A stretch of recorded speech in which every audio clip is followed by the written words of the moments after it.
Does it concern you that many people saw that tweet as racist and that white nationalist groups are finding common cause with you on that point? It doesn't concern me because many people agree with me.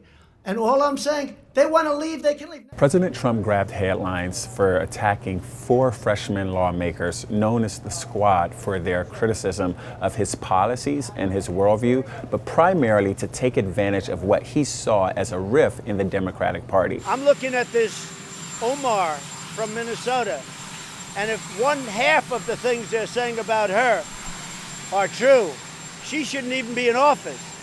But Cortez should treat Nancy Pelosi with respect. She should not be doing what she's doing. And I'll tell you something about Nancy Pelosi that you know better than I do. She is not a racist, okay? She is not a racist.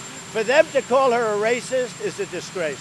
He went further, though, than anyone on the left criticizing these congresswomen did. He told them to go back to where they came from. One of the big problems with that is that 3 of the 4 were born in the United States.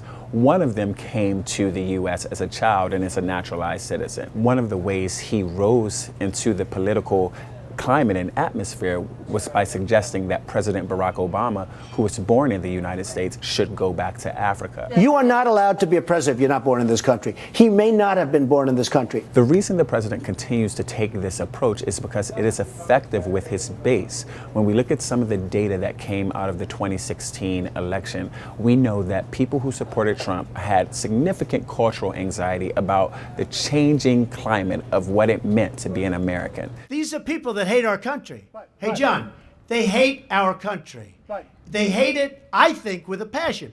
Now, it's possible I'm wrong. The voter will decide. This ties into the president's strategy of caring most and maybe even only about his base. Earlier this year, we saw him in an interview say that he may not even have to worry about swing voters because his base is so strong that all he has to do is focus on turnout. What the president does by leaning into these cultural anxieties and culture wars is remind the people who backed him that he is with them, he is for them, and that if they come back to him in 2020, he will continue the worldview and agenda that they originally got behind in 2016.